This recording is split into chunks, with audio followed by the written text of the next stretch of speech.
Tumako tayo sa pagbabasa ng banal na kasulatan sa Ebanghelyo ni Lucas. Luke chapter 23 verses 1 hanggang 49. Tumindig ang buong karamihan at dinala si Jesus sa harap ni Pilato. Nagsimula silang ipagsakdal siya na sinasabi, "Natagpuan namin ang taong ito na inililigaw ang aming bansa at pinagbabawalan kaming magbuwis kay Cesar at sinasabi na siya mismo ang Kristo, ang hari." At tinanong siya ni Pilato, "Ikaw ba ang hari ng mga Hudyo?" Sumagot siya at sinabi, "Ikaw ang nagsasabi." Sinabi ni Pilato sa mga punong pari at sa mga tao, "Wala akong makitang kasalanan sa taong ito." Subalit sila'y lalong nagpipilit na sinasabi, ginugulo niya ang sambayanan at nagtuturo sa buong Judea, magbuhat sa Galilea hanggang sa dakong ito. Nang marinig ito ni Pilato, itinanong niya kung ang taong iyon ay taga-Galilea. At nang kanyang malaman na siya'y sakop ni Herodes, kanyang ipinadala siya kay Herodes na ng panahong iyon ay nasa Jerusalem din. Nang makita ni Herodes si Jesus, siya ay tuwang-tuwa sapagkat matagal na niyang nais na makita siya sapagkat nakabalita siya ng tungkol sa kanya at siya umaasang makakita ng ilang himalang ginawa niya. Kaya't kanyang tinanong siya ng matagal, subalit si Jesus ay hindi sumagot ng anuman. Ang mga punong pari at ang mga eskriba ay nanatili at marahas siyang pinagbibintangan. At hinamak siya at nilibak ni Herodes at ng mga kawal na kasama niya, sinuotan siya ng maringal na damit at ibinalik kay Pilato. Nang araw ding iyon ay naging magkaibigan si Herodes at si Pilato sa isa't isa sapagkat sila'y dating magkagalit. Tinipon ni Pilato ang mga punong pari, ang mga pinuno ng mga taong bayan, at sinabi sa kanila, "Dinala ninyo sa akin ang taong ito na gaya ng isang nag-uudyok na maghimagsik ang bayan. At narito, nang aking siyasatin siya sa harapan ninyo, hindi ko nakitang nagkasala ang taong ito ng alinman sa mga bagay na ibinibintang ninyo laban sa kanya. Maging si Herodes man, sapagkat kanyang ibinalik siya sa atin at tingnan ninyo, wala siyang ginawang anumang nararapat sa kamatayan. Kaya't siya'y aking ipapahagupit at palalayain." Subalit silang lahat ay sama-samang sumisigaw, "Alisin ang taong ito! Palayain si Barrabas para sa amin." Ito'y isang taong nabilanggo dahil sa isang paghihimagsik na nangyari sa lungsod at dahil sa pagpatay ng tao. Si Pilato ay muling nagsalita sa kanila sa kagustuhang palayain si Jesus. Subalit sila'y nagsigawan, "Ipako sa krus, ipako siya sa krus." Sa ikatlong pagkakataon ay kanyang sinabi sa kanila, "Bakit? Anong kasamaan ang ginawa ng taong ito? Wala akong nakitang anumang batayan para sa parusang kamatayan, kaya't siya'y aking ipapahagupit at saka palalayain." Subalit pinipilit nilang hingin na ipinagsisigawan na siya'y ipako sa krus at nanaig ang kanilang mga tinig.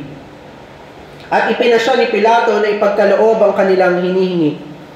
Pinalaya niya ang taong kanilang hinihiling, si Barrabas, ang taong ibinilanggo dahil sa paghihimagsik at sa pagpatay, subalit kanyang ibinigay si Jesus gaya ng nais nila. Habang kanilang dinadala siyang papalayo, hinuli nila si Simon na taga Cirene na nanggaling sa bukid at ipinasan sa kanya ang krus upang dalhin kasunod ni Jesus. Siya'y sinundan ng napakaraming tao at ng mga babaeng nagdadalamhati at nagiiyakan para sa kanya. Subalit humarap sa kanila si Jesus at sinabi, "Mga anak na babae ng Jerusalem, huwag ninyo akong iyakan, kundi iyakan ninyo ang inyong mga sarili at inyong mga anak. Sapagkat narito, darating ang mga araw na hindi ang mga araw na kanilang sasabihin, mapapalad ang mga baog at mga tiyan na kailanman hindi nagdalang tao at ang mga dibdib na kailanman ay hindi nagpasuso. At sila'y magpapasimulang magsalita sa mga bundok. Bumagsak kayo sa amin at sa mga burol, takpan ninyo kami. Sapagkat kung ginagawa nila ang mga bagay na ito kapag ang punong kahoy ay sariwa, anong mangyayari kapag ito ay tuyo? Dinala rin upang patayin kasama niya ang dalawang kriminal. Nang dumating sila sa lugar na tinatawag na Bungo o Golgotha, kanilang ipinako siya sa krus kasama ng mga kriminal, isa sa kanyang kanan at isa sa kanyang kaliwa. Sinabi ni Jesus, Ama, patawarin mo sila sapagkat hindi nila nalalaman ang kanilang ginagawa. At sila ay nagpalabunutan upang paghatian ang kanyang damit. Nakatayong nanonood ang taong bayan, subalit tinutuya naman siya ng mga pinuno na sinasabi, iniligtas niya ang iba, iligtas niya ang kanyang sarili, kung siya ang Kristo ng Diyos ang pinili. Nililibak din siya ng mga kawal na lumalapit sa kanya at inalok siya ng suka. At sinasabi, kung ikaw ang hari ng mga Hudyo, iligtas mo ang iyong sarili. Mayroon ding nakasulat na pamagat sa itaas niya, ito'y ang hari ng mga Hudyo. Patuloy siyang pinagtawanan ng isa sa mga kriminal na ipinako na nagsasabi, hindi ba ikaw ang Kristo? Iligtas mo ang iyong sarili at kami. Subalit sinaway siya ng isa at sa kanya'y sinabi, hindi ka pa ba natatakot sa Diyos? Yamang ikaw ay nasa gayunding hatol ng kaparusahan. Tayo ay nakatulang ng matuwid sapagkat tinanggap natin ang nararapat na kabayaran sa ating mga gawa. Subalit ang taong ito ay hindi gumawa ng anumang masama. Sinabi niya, Jesus, alalahanin mo ako pagdating mo sa iyong kaharian. At sumagot siya, katotohanan sinasabi ko sa iyo, ngayon, ikaw ay makakasama ko sa paraiso. Nang magtatanghaling tapat na, nagdilim sa ibabaw ng buong lupain hanggang sa 3 ng hapon. Habang madilim ang araw at napunit sa gitna ang tabing ng templo, si Jesus ay sumigaw ng malakas at nagsabi, Ama, sa mga kamay mo ay inihahabilin ko ang aking espiritu. At pagkasabi nito ay nalagot ang kanyang hininga. Nang makita ng senturyon ang nangyari, pinuri niya ang Diyos at sinabi, tunay na ito'y isang taong matuwid. At ang lahat ng mga taong nagkatipon upang makita ang panoorin, nang makita nila ang mga bagay na nangyari, ay umuwing dinadagukan ang kanilang mga dibdib. At ang lahat ng mga kakilala niya at ang mga babaeng sa kanya'y sumusunod, buhat sa Galilea, ay nakatayo sa malayo at nakita ang mga bagay na ito. Pagpalain nawa ang pagkabasa ng salita ng Panginoon. Mga minamahal, ang ating teksto ay nasa verse 26. Habang kanilang dinadala siyang papalayo, hinuli nila si Simon na taga Cirene na nanggaling sa bukid at ipinasan sa kanya ang krus upang dalhin kasunod ni Jesus. Mga minamahal sa ating Panginoong Kristo, alinsunod sa sinasabi ng ating Church Order 67, ay kinakailangan nating alalahanin ang kamatayan ng Panginoong Kristo at ang kanyang pagdurusa sa araw ng Semana Santa o yung Holy Week. Hindi upang makisangkot sa ginagawa ng mga Romano Katoliko, kundi upang ipaliwanag ang ebanghelyo ng paghihirap, pagdurusa at kamatayan ng Panginoong Kristo ayon sa kanyang katotohanan, hindi ayon sa pamahiin na sinusunod ng mga Romano Katoliko, kundi ayon sa katotohanan lamang ng Panginoon. Sapagkat marami na ang nilapastangan ng kamatayan ng Panginoong Kristo, marami nang niyurakan ng paghihirap ng Panginoong Kristo. Sa paanong paraan? Sila ay naghihirap para sila ay makatanggap ng pagpapala sa Panginoon. Nariyan ang mga senakulo, nariyan ang pagpapanata, paglakad ng walang yapak, walang panyapak, paglakad ng nakaluhod, at marami pang iba. Akala nila yung kamatayan at pagdurusa ng Panginoong Kristo ay kanilang mapapantayan, kaya inaasahan nila na sila ay maliligtas, na sila ay pagpapalain dahil sa kanilang pagdurusa. Pero ang kinikilala lang ng Diyos na isang pagdurusa ay ang pagdurusa ng Panginoong Kristo. Sapagkat ang Panginoon ay hindi lamang nagdusa bilang tao, ang Panginoon ay nagdusa bilang Diyos na nagkatawang tao. Gawain mismo ng Diyos sa laman na magdusa, mamatay, ipako sa krus at ilibing. Ang lahat ng ginawa ng Panginoong Kristo ay hindi mo maihihiwalay sa pangalang Jehovah. Sapagkat ang pangalan ng Panginoong Kristo, si Jehovah ang kaligtasan. Ang nag-iisang Diyos ng tipan ng kaligtasan. Hindi mo maihiwalay ang kanyang kamatayan sa Diyos.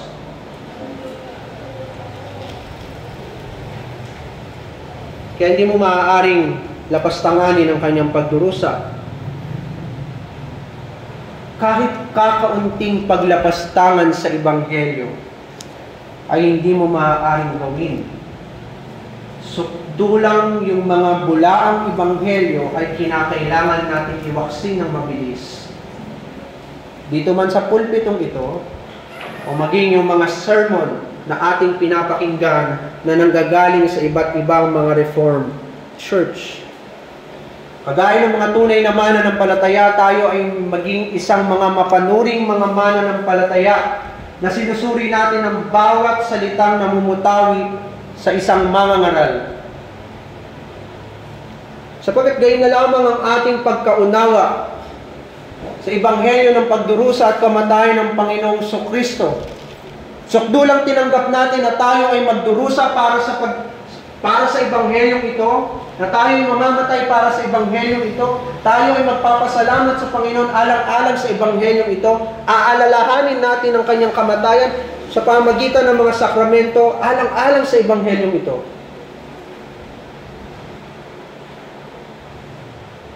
Ilapastangan na ng marami ang Ebanghelyo ng kamatayan, pagdurusa ng Panginoong Kristo. Nawa malinaw sa inyo ang bagay na ito, para hindi kayo naliligaw ng maraming relihiyon. Para hindi na kayo mag-aksaya ng oras sa pakikinig sa mga pari, sa mga pastor, o sa ibang mga reformed pastor, na ang tanging layunin ay ilayo ang mata ng mga mananampalataya at ng tao mula kay Kristo at sabihin na ang tao ay kahit papaano kayang makipagtulungan sa Diyos. Malinaw sa lahat ng tagpo na ibinigay ng Luke chapter 23 na hindi kailangan ng Diyos ang tao. Hindi niya kailangan si Herodes, hindi niya kailangan ng Sanhedrin, hindi niya kailangan si Pilato, hindi niya kailangan maging mga apostol. Wala ang mga apostol sa tabi ng Panginoong Kristo nung nagdurusa ang Panginoon. Wala ang mga apostol habang pinapasan niya ang krus. Ang totoo, maging ang mga kababaihan. Sinabi sa verse 49, yung mga kakilala ni Kristo, yung mga kababaihan, yung kanyang mga alagad, ay nasa malayo. Dahil kapag lumapit sila kay Kristo, papatayin sila. Hindi kailangan ng Diyos ang tao. Dahil kung kailangan man ng Diyos ang tao, napatunayan sa pagdurusa at kamatayan ng Panginoong Kristo, hindi mapagkakatiwalaan ang tao. Anong gagawin ng tao? Aalis at aalis sa paligid ng kamatayan. Takot ang tao na mamatay. Alam nila na ang krus ng Panginoong Kristo ay kahatulan. Alam nila na ang krus ni Kristo ay kahihiyan. At alam nila kung gaano makapangyarihan si Pilato, kung gaano makapangyarihan si Herodes, kung gaano makapangyarihan si Cesar. Kaya hanggat maaari sila ay nasa malayo para hindi sila madamay sa galit ng imperyo ng Roma na siyang sumasakop ngayon sa buong Judea at Jerusalem at sa buong Israel. Mamamatay si Kristo, pero hindi kami. Magdurusa ang Panginoon, pero hindi kami. Noong Panginoong Kristo ay hinuli na sa hardin ng Getsemani, ang kanyang mga alagad ay nagsipangalan. Nagsitakbuhan ng mga alagad dahil sa takot sa kamatayan. Hindi kailangan ng Diyos. Kahit si Pedro na handang mamatay para sa kanya, ay itinakwil ang Panginoong Kristo. Ikinatwa ang Panginoong Kristo. Itinanggi niya na siya ay isa sa mga mananampalataya ng Panginoon. At ang purpose ng chapter 23 ng Luke ay upang ibigay sa atin na yung Kristo na ito na nagdurusa, yung Kristo na ito na malapit ng mamatay sa kamay ng mga masasamang hari at gobernador na si Pilato, sa kamay ng mga pari at mga pinuno ng Israel, ng mga matatanda sa Israel, yung malapit ng mamatay, yung nakikita mong duguan at lasog-lasog ang katawan at ang kanyang buto. Pinagdiinan ng chapter 23 sa Ebanghelyo ni Lucas na ang taong ito ay matuwid. Ang sabi sa verse 4, sabi ni Pilato, wala akong makitang kasalanan sa taong ito. And again, sabi sa verses 14 and 15, nung si Jesucristo ay binalik na kay Pilato, pagkatapos na siya ay damitan ng maringal, ibinalik si Kristo kay Pilato, at sabi sa verses 14 hanggang 15, hindi ko nakitang nagkasala ang taong ito ng alinman sa mga bagay na ibinibintang ninyo sa kanya. Maging si Herodes man, sapagkat kanyang ibinalik siya sa atin, at tingnan ninyo, wala siyang ginawang anumang nararapat sa kamatayan ng taong ito. And again, sa verses 22, dahil sa pagnanais ni Pilato na makalaya si Jesus sapagkat ayaw niyang madungisan ng kanyang kamay, sapagkat bilang isang mabuting gobernador, ayaw niyang pumatay ng isang tao na hindi naman talaga nagkasala sa kanilang mga batas. Ang sabi niya sa verse 22, bakit? Anong kasamaan ang ginawa ng taong ito? Wala akong nakitang anumang batayan para sa parusang kamatayan, kaya't siya'y aking ipapahagupit at saka ko siya palalayain. Ang purpose ni Pilato ay hindi patayin si Kristo. Ang purpose ni Pilato ay upang si Kristo ay lumaya. Bagamat hahagupitin, pero palalayain niya si Kristo. Kasi alam niya si Kristo ay walang ginawang masama. Walang ginawa ang Panginoon na karapat-dapat sa kamatayan. At ito na yung sinabi ng napakagandang confession na sinabi ng isa sa mga kriminal na katabi ni Kristo. Pakinggan ninyo. Yung sinasaway niya yung isang kriminal. Tayo ay nakatulan ng matuwid sapagkat tinanggap natin ang nararapat na kabayaran sa ating mga gawa. Subalit ang taong ito hindi gumawa ng anumang masama. And again, noong Panginoong Kristo ay namatay, patay na ang Panginoong Kristo. Wala na siya sa paghihirap. Ang Panginoong Kristo ay nalagutan na ng hininga. Ang isa sa mga senturyon at kawal ng Roma, ng imperyo ng Roma, ito ang sabi sa verse 47. Tunay na ito'y isang taong matuwid. Doon umiikot ang buong chapter 23. At kapag sinabi mo na si Kristo ay matuwid, unat sa pool, ang Panginoong Kristo ay Diyos. At ang ibig sabihin din na ang Panginoong Kristo ay matuwid, ang ibig sabihin nun, siya ang tumupad ng lahat ng kautusan na tinihiling ng Panginoon. Sa kanyang puso, isip at kaluluwa, ang Panginoong Kristo ay natagpuang sapat na matuwid. Siya ang tumupad ng lahat ng kautusan at lahat ng layunin ng Diyos. Ang Panginoong Kristo ay matuwid. At kapag sinabi mo na ang Panginoon ay matuwid, kinilala mo siya bilang Diyos, bilang matuwid na tao, ang ibig sabihin nito ay hindi niya kinakailangan ng tulong ng tao. Siya ang may sabi, ibibigay ko ang aking buhay ng kusang loob at walang kukuha nito sa akin at walang magbabangon nito mula sa kamatayan maliban ako, sapagkat ang Panginoong Jesucristo ay Diyos na soberano. Hindi lamang ibinuhos ng Ama sa Kanya ang buong galit ng Diyos, kundi siya mismo ang humila ng galit ng Panginoon upang ibuhos sa Kanya ng Diyos, sapagkat siya mismo ay Diyos.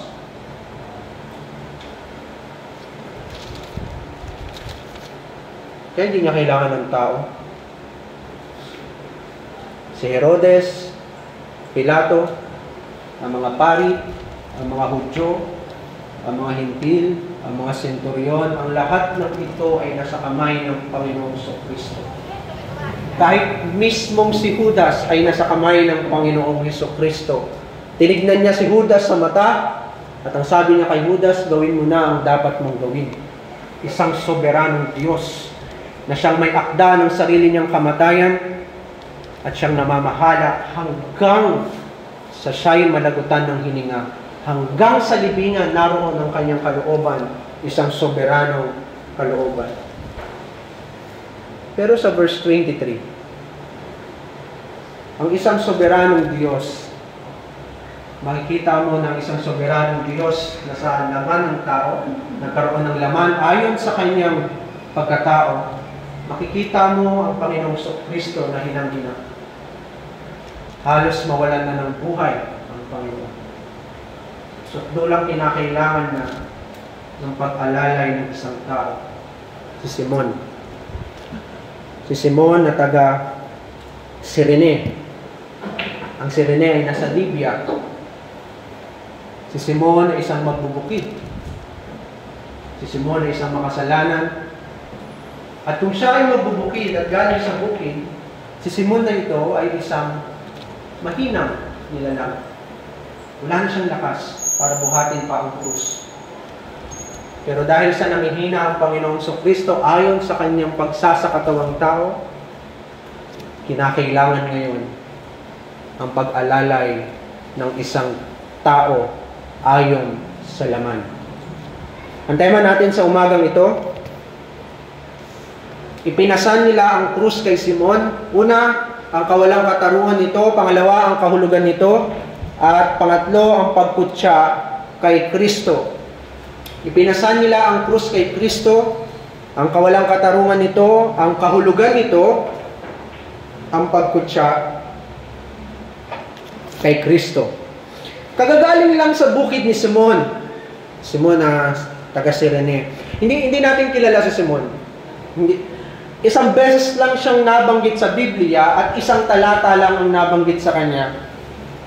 Sa Matthew 27 verse 32, nabanggit si Simon.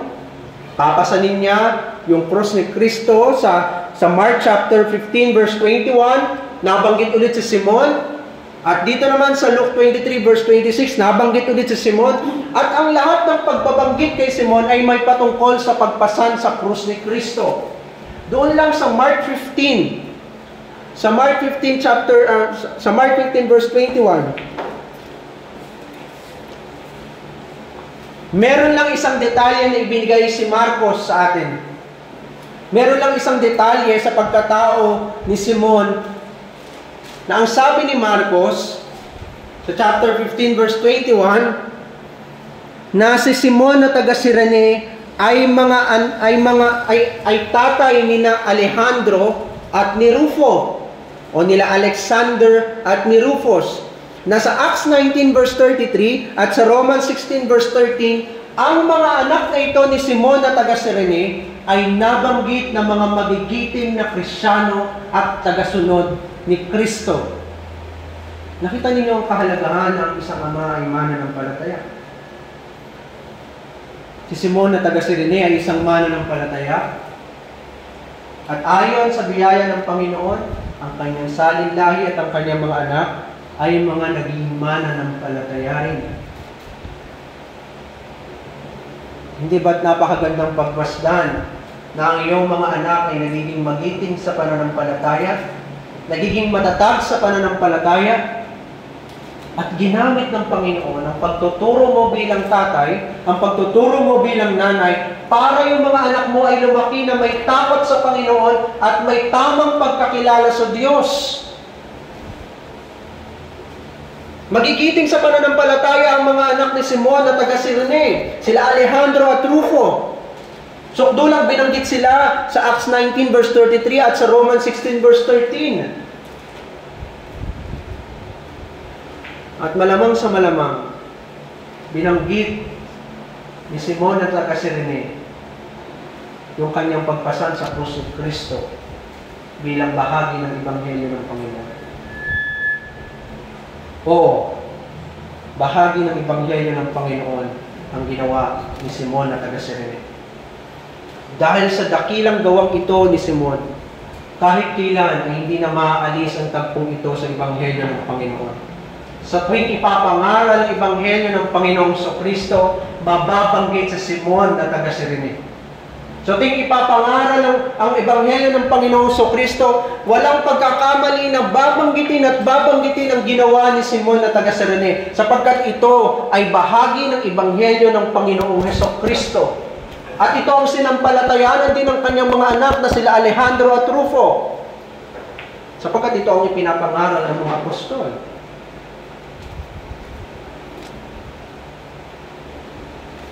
Kagagaling lang sa bukid ni Simon. Ngunit sa nakita ng mga kawal si Jesus na tila hindi nakakayanin ang kanyang daladala na krus, hinuli nila si Simon. Sabi sa verse 26, habang kanilang dinadala siyang papalayo, hinuli nila si Simon. Alam niyo, ang salitang hinuli ay nangangahulugan ng pagpapanagot sa isang tao dahil sa kasalanan ng kanyang ginawa. Isa na yata ito sa pinaka-nakakatakot na salita na pwede nating marinig na tayo uhulihin. Sapagkat ang ibig sabihin ng paghuli ay pagpapanagutin ka sa kasalanang ginawa mo. Lahat tayo ay takot sa salitang ito. At nung nabanggit ito sa Ebanghelyo na si Simon na taga Cirene ay hinuhuli at hinuli, ang ibig sabihin nito, siya ay mananagot sa isang krimen. Siya ay mananagot sa isang kasalanan na kinakailangan pang hulihin ng taong ito. Siya ay galing sa bukid, walang kaalam-alam, naparaan lang sa tagpuan kung saan ipapako ang Panginoong Kristo, kung saan magdurusa ang Panginoong Kristo. At nung makita siya ng kawal, dahil si Kristo ay nangihina na at halos mamatay na, hinuli siya ng mga kawal. Si Jesus ay nahatulang mamatay dahil sa kasalanang hindi malinaw. Kahit si Pilato ay alam niyang walang sala si Jesus. Dahil yung sinasabi nilang kasalanan ni Jesus ay hindi makita ni Pilato na talagang kasalanan ni Jesus. Ang nakita niyang may sala, si Barrabas. Si Barrabas ang gumagawa ng pagkakampi-kampi sa isang bansa. Hinahati niya ang bansa. Pero yung kasalanan iyon ay ibinibintang nila kay Kristo. At sabi ni Pilato, hindi ko makita yung kasalanan sinasabi ninyo at binibintang ninyo kay Jesus. Pero si Jesus ay nakatulang mamatay sa kasalanang hindi malinaw. Ngunit sa paningin ng mga Romano at Hudyo, si Jesus ay mayroong sala. Pag sinabing may sala, siya ay nasa hukuman ng Romano at siya ay nasa hukuman ng mga Hudyo at natagpuan si Kristo na may sala, kaya kinakailangan siyang mamatay. Alam niyo ibig sabihin nun? Ang hukuman ng mga Romano at hukuman ng mga Hudyo ay sumasalamin at napakaliit na larawan lamang ng hukuman ng Diyos. Ang ibig sabihin nun sa hukuman ng Diyos, si Kristo ay nakatulang may sala sa kasalanang hindi niya ginawa.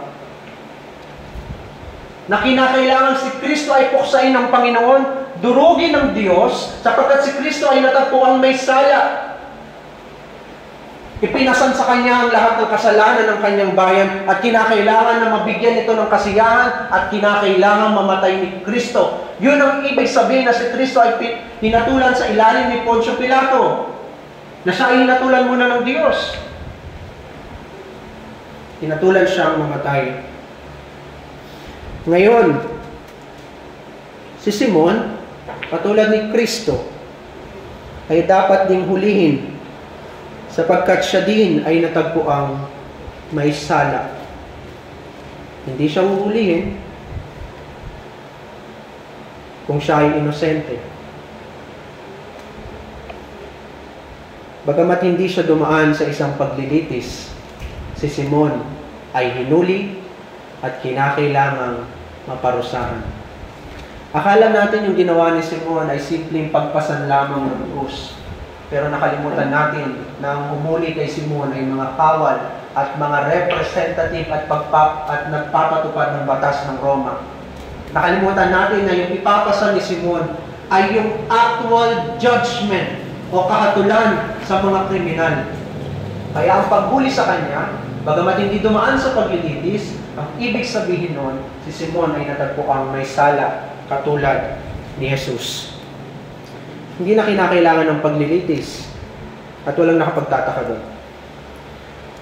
Sapagkat ang nananaig lagi ay ang kagustuhan ng mga masasama. Di ba? Ang sabi sa verse 23, subalit pinipilit nilang hingi na ipinagsisigawan na siya'y ipako sa krus at nanaiig ang kanilang mga tinig. Ang laging nananaig ay ang kagustuhan ng mga masasama.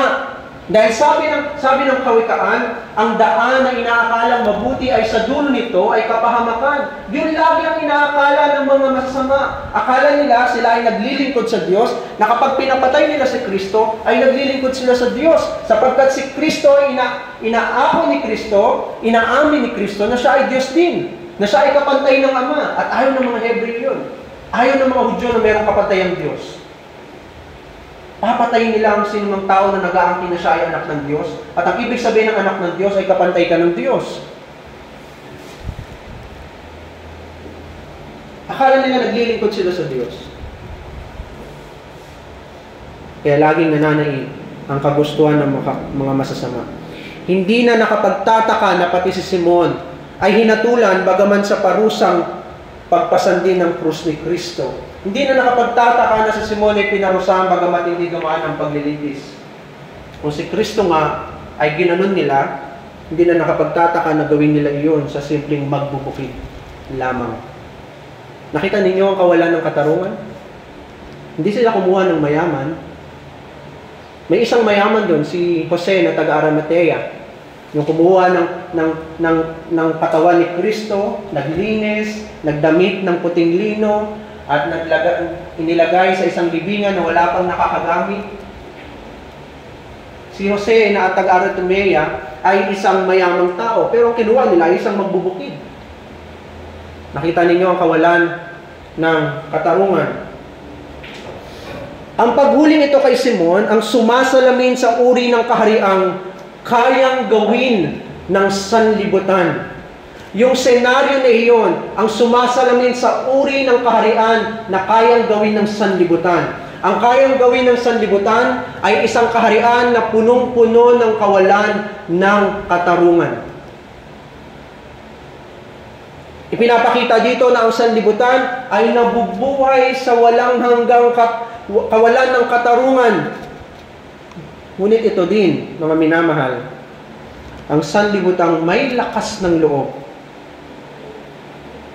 na humatol sa Panginoong Kristo.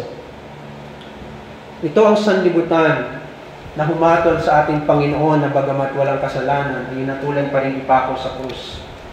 Ito ang sanlibutan na nakakaalam na ang may sala ay si Barrabas, pero mas pinili nila si Barrabas na lumaya at ipako sa krus si Kristo sapagkat inis na inis sila at galit na galit sila kay Kristo sapagkat si Kristo ay nangangaral ng ebanghelyo ng Panginoon. Ito ang sanlibutan na puno-puno ng kawalan ng katarungan. Ito yung may lakas ng loob na patayin ng Panginoong Kristo. Na inakala nila na sila ay merong right judgment, tamang pananaw, tamang paghatol. Ibang klaseng kasamaan na pipiliin mo ang kriminal na lumaya, samantalang ang inosente ay makukulong. Ibang klase yun. Ito ang sanlibutan na hatol sa iyo, mga minamahal. Kagaya ng ginawa nila kay Jesus, huwag mo isipin na hindi ka hatolan ng sanlibutan. Sa ngayon ay mabait sa iyo ang sanlibutan. Ngunit ang tulong ng masama, sabi ng Panginoon, ay laging malupit. Walang anumang mabuti sa atin ang sanlibutan. Bagamat mabuti sa atin ang sanlibutan, pero ang pakailangan ng sanlibutan ay ilayo tayo ng ilayo sa Panginoong Kristo. Kalupitan yun.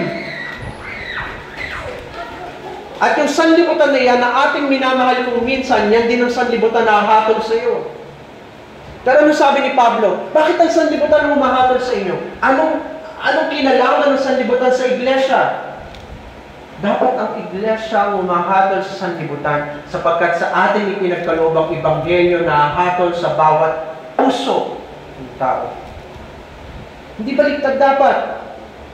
Pero malakas ang loob ng sanlibutan. Hinatulan nila si Kristo, hahatulan ka rin ng sanlibutan.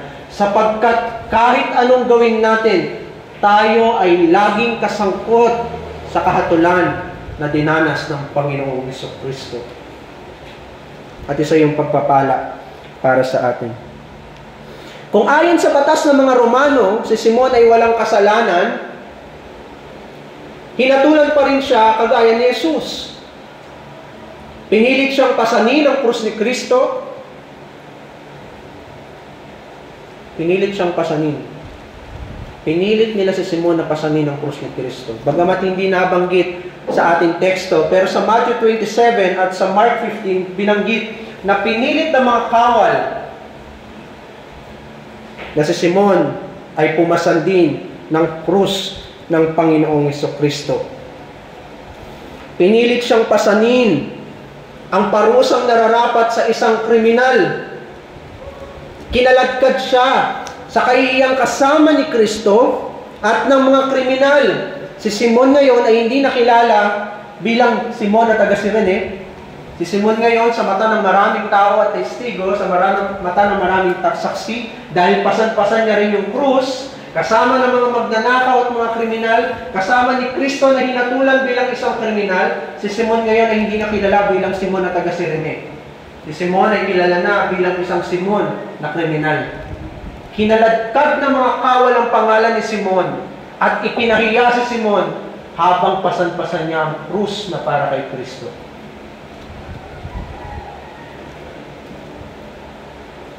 Dapat bang gawin ng mga kawal na huliin si Simon at ipapasan sa kanya ang krus ni Kristo? Kailangan ba bang gawin ng mga kawal yun? Oo, kailangan gawin ng mga kawal yun. Kasi mamamatay na si Kristo sa daan. Ilang lakad na lang si Kristo mamamatay na sa daan. Ayon sa kanyang katawan, malapit nang bumigay ang kanyang lakas at tuhod. Matatabunan na siya ng krus na pasan-pasan niya. At para sa mga kawal, hindi maganda yun. Hindi maganda sa mga kawal na mamatay si Kristo sa daan. Dahil si Kristo, kung mapapansin ninyo yung mga naunang mga talata, ginagawa nilang palabas si Kristo. Ginagawa nilang laruan si Kristo. At kapag namatay agad si Kristo, mawawalan sila ng taong pinagtatawanan. Matatapos na yung kasiyahan ng mga kawal. Mapuputol na ang kanilang kasiyahan. Ngunit hindi natin maitatanggi na naroon si Simon sa takdang oras at sa takdang panahon. Hindi nagkataon na si Simon ay biglang naparaan at nakita niya si Kristo at hinuli siya ng mga kawal at pinasan niya ang krus ni Kristo. Hindi nagkataon yun. Sadyang galing pa lang sa bukid, habang nagtatrabaho pa lang si Simon, ang Diyos ay dinadala na si Simon papunta doon sa lugar kung saan pasan-pasan ni Kristo ang krus. Dahil kinakailangang pasanin ni Simon ang krus ni Kristo dahil si Kristo ay mamamatay na doon sa daan dahil sa hina ng kanyang katawan. Si Simon ay naroon sa takdang oras at panahon. Hindi pa kasi kalooban ng Diyos na mamatay si Jesus.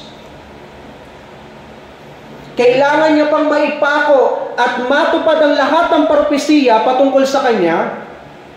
Sa ganitong paraan kasi ay masisiyahan ng Diyos sapagkat siya lamang ang Diyos na ito, ang tunay na makatarungan sa lahat.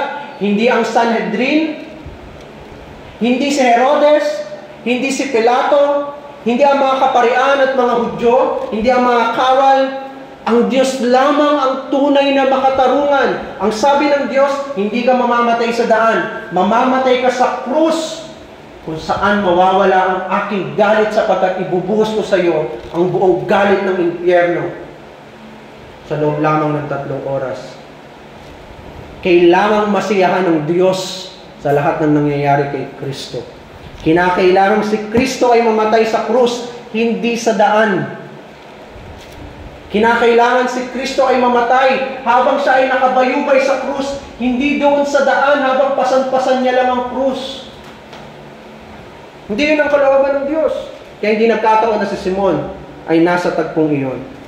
Lahat sila ay nasa kamay lamang ng Diyos. Si Herodes, si Pilato, ang mga Hudyo, ang mga Saduceo, ang mga punong pari, lahat ng ito ay nasa kamay ng Diyos upang kanyang bigyang kasiyahan ang hinihingi ng kanyang katarungan. Ang hinihingi ng kanyang katarungan, kamatayan. Kamatayang temporal, kamatayang walang hanggan. Kamatayang pansamantala, kamatayang walang katapusan. Yun ang hinihingi ng kanyang katarungan. Hindi sa daan mamamatay si Kristo, sa krus. Kaya andun si Simon upang makibahagi sa krus ni Kristo. Ngunit huwag mong isipin na si Simon ay kapantay ni Kristo. Huwag na huwag mong iisipin na kinakailangan ng Diyos ang kamay ni Simon, na para bang si Simon ay kapantay ni Kristo. Alalahanin mong si Simon ay sapilitang pinapasan sa kanyang krus. Alalahanin mo na si Simon ay hindi niya kagustuhan na pasanin ang krus ni Kristo. Labag sa kanyang kalooban ang pagpasan sa krus na iyon, sapagkat alam niya ang pagpasan sa krus ay hindi lamang kahatulan at isang kasumpa-sumpang bagay, kundi ang pagpasan sa krus ay isang kahihiyan.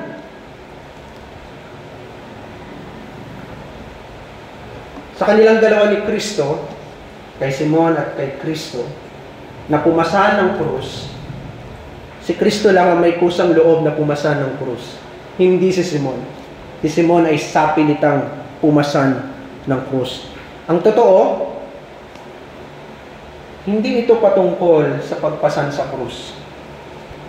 Kung nakikita ninyo ang senaryo na ito, na parang nakikita nyo lang ang patungkol sa pagpasan ng krus, nagkakamali kayo. Hindi ito patungkol sa pagpasan sa krus. Kung ito ay pagpasan sa krus, kung ito ay patungkol sa pagpasan sa krus, maaari nating sabihin na si Simon ay katulong ni Kristo, pero hindi ito patungkol sa pagpasan sa krus. Ang eksenang ito ay patungkol sa pagpasan ng Diyos sa laman sa lahat ng kasalanan ng kanyang bayan.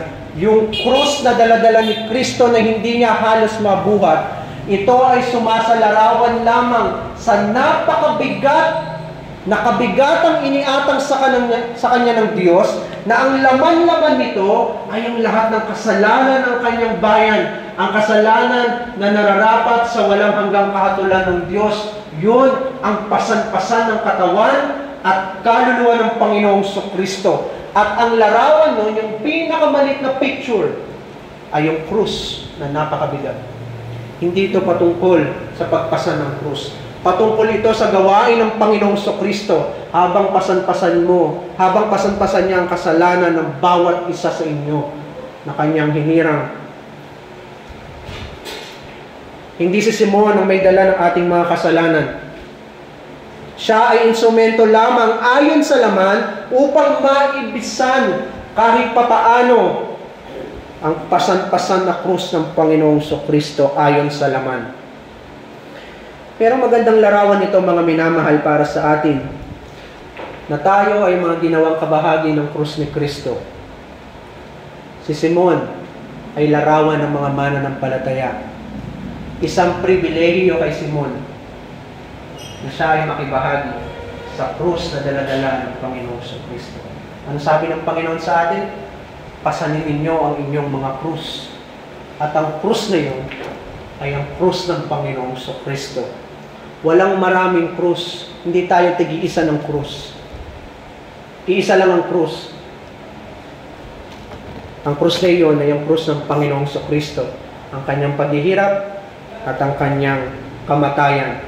Tayo ay naging kabahagi ng kanyang paghihirap at ng kanyang kamatayan alang-alang sa kanyang katuwiran. Hindi dahil tayo ay nakikipasan, hindi dahil sa ating mga activity of faith, hindi dahil sa tayo ay kusang loob na pumasan ng krus ni Kristo, kundi yung krus na iyon ay tapos na. Pinasan na ng Panginoon ang lahat ng bigat alang-alang sa atin. Nakikibahagi na lamang tayo sa krus na iyon. Hindi lamang ito patungkol sa kawalan ng katarungan ng mga pumatol kay Jesus at maging kay Simon. Tungkol din ito sa patuloy na pangungutya ng sanlibutan sa ating Panginoon at sa kanyang iglesia. Ang ipinapangaral ng marami ay mahina si Kristo. Yun ang ipinapangaral ng marami. At ito ay isang pagkutya sa Panginoong Kristo. Nung nakita nilang mahina ang Panginoon, nung habang pasan-pasan ng Panginoon ang krus, sabi na, tingnan mo si Kristo mahina. Kaya kinakailangan ng Panginoong Kristo ang tulong mo para mapasan niya yung krus na dala-dala niya. Yun ang ipinapangaral ng Ebanghelyo ng marami ngayon. Kailangan niya ng tulong ng mga mananampalataya. Ito ang laging ipinapakain ng mga bulaang mangangaral at iglesia sa maraming iglesia ngayon. Na ikaw na mananampalataya ay may kakayanang tulungan ng Panginoon. Hindi mo kailangan mamatay katulad ni Kristo. Ang kailangan mo lang ay pasanin at makiambag sa paghihirap at pagdurusa ng Panginoon. Pasanin mo yung krus para pagpalain ka ng Panginoon. Yun ang ipinapangaral ngayon ng Protestant Reformed Churches in America, dito sa Pilipinas at maging sa Singapore. Na kinakailangan mo sumunod at magdusa alang-alang kay Kristo. Para ano? Pagpalain ka ng Panginoon. Bakit? Kasi nakita nila si Kristo na mahina. Kinakailangan pa ng pagsunod mo para pagpalain ka lang ng Diyos. Isa itong pangungutya sa Ebanghelyo ng Panginoon. Sa pilitang pinagtatrabaho ang mga mananampalataya, kanilang sinisikap na alisin ang mga mananampalataya mula sa kalayaang kanilang natamo kay Kristo. Tayo ay mga pinalaya na ng Diyos. Pero anong ginagawa ng mga bulaang mangangaral at iglesia? Ang ginagawa nila mula sa kalayaang ito, sinisikap nila na ang iglesia ay mapunta ulit sa pagkaalipin. Ang sabi nila, pasanin mo ang krus ni Kristo. Magsikap ka. Sa pilitang pinapasan ng mga mananampalataya ang bigat ng krus. Sa pilitan nilang itong ginagawa, lalo na sa mga mahihinang mananampalataya. Para lang ipamuka na tayong mga mananampalataya ay meron pang ibubuga pa rin kahit tayo ay galing sa bukid at wala ng lakas, maipapasan mo pa rin ang krus ng Panginoong Kristo. Yun ang lagi nilang ipinapakain sa isipan ng mga ibang mananampalataya ngayon. Sa maraming pagsubok at tukso, sinasabi ng iba na magagawa nating pasanin ang krus ni Kristo bilang ambag para makamit natin ang pagpapala at katuwiran ng Panginoon. Mga minamahal, alam kong kagaya tayo ni Simon, na pagod sa maraming bukirin.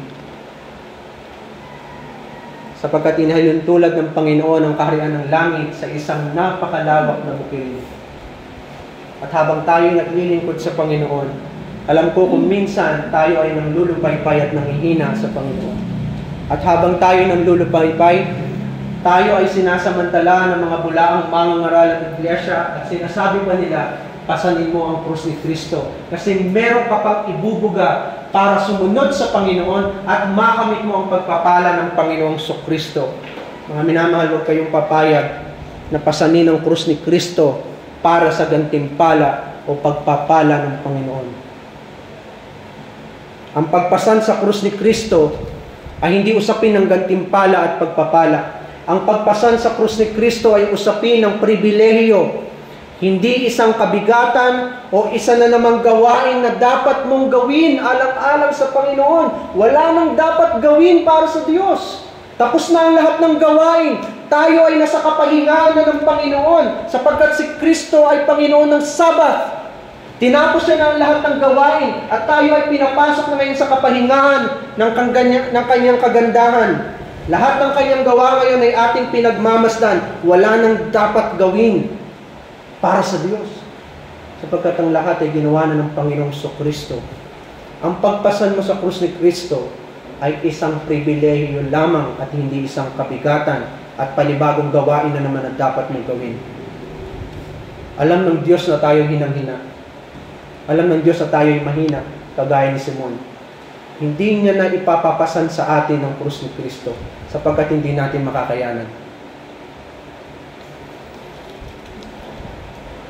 Ang pakikibahagi sa pagdurusa at kamatayan ni Kristo ay isang bagay na kaloob, regalo ng Diyos sa atin. Kaya ka may bahagi sa pagpasan sa krus ni Kristo sapagkat ang krus na iyong pinapasan ay tapos ng pasanin ng Panginoon at pinasan niya ito hanggang Golgota. Hanggang doon sa burol na tinatawag na bungo, nang ibig sabihin ay kamatayan, nang ibig sabihin ay pagtatakwil ng sanlibutan at pagtatakwil ng langit. Hindi katanggap-tanggap si Kristo sa sanlibutan at hindi rin siya katanggap-tanggap sa langit sapagkat pasan-pasan niya yung kasalanan at galit ng Panginoon na para sa iyo. Ang bigat ng krus, siya na ang pumasan nun para sa iyo. Kaya ang krus ngayon para sa iyo ay hindi isang kabigatan o sumpa na dapat mong pasanin, kundi isang pagpapala. Minsan nang pinagsamantalahan ang mga Kristiyano at sumasalamin yon sa buhay ni Simon. Pinagsamantalahan nila ang kahinaan ng mga Kristiyano at sabi nila, meron kang magagawa sa Panginoon, pasanin mo yan. At iyon ay hindi naging pagpapala para sa kanya, kundi isang kabigatan para sa kanya. Sapagkat sapilitan siyang pinagpasan ng krus ni Kristo. Ngunit ang krus na sinasabi ni Kristo dapat nating pasanin ay isang pribilehiyo. Ang kanyang pamatok, sabi ni Kristo, ay napakagaan. Sapagkat ang nagdadala nun ay ang Panginoon. Wala kang binubuhat kahit isang bigat ng dinadala mo ngayon. Sapagkat ang umani ng pagdurusa at kahihiyan, yun ang ibig sabihin ng krus, dahil sa Ebanghelyo ng Panginoon, ay isang pagpapala para sa atin. Ito kasi ang patunay na ikaw at si Kristo ay sadyang pinag-isa na ng Diyos. Kaya ang kanyang kamatayan, paghihirap, ang kanyang krus, ang kanyang muling pagkabuhay, ang kanyang pag-akyat sa langit, lahat ng yun ay sa iyo. Kaya hindi nakapagtataka na tayo ay nagdurusa dito sa lupa, sapagkat tayo ay nakikibahagi lagi sa krus ng Panginoong Kristo sa iyong pagpapala sa atin. Ikaw ay nakikibahagi sa Kanya sa lahat ng bagay upang ipaunawa sa iyo na ang tanging katuwiran ay naroon sa krus ng Panginoon. Wala sa iyo. Sapagkat sa maraming pagkakataon, alam mong bigo kang pasanin ang krus mo araw-araw. Kaya hindi maaari na yung pagpasan mo sa krus ay maging katuwiran mo, maging basihan ng pagpapala mo. Dahil may pinapaunawa sa iyo ang Diyos. Habang pasan-pasan mo ang krus ni Kristo, magaan na yon, wala ka nang papasanin, pero araw-araw ka pa rin bigo para pasanin ang krus ni Kristo. Anong pinapaunawa sa atin ng Diyos? Ang katuwiran lamang ni Kristo ang kailangan natin, hindi yung ating pagpasan ng krus. Dahil yung magaang na krus na ipinapapasan sa atin ng Diyos, hindi nga natin mapasan sa araw-araw. At kung dumating man ang krus sa ating buhay, anong lumalabas sa ating labi? Hindi pagpapasalamat. Maraming katanungan, Panginoon, bakit?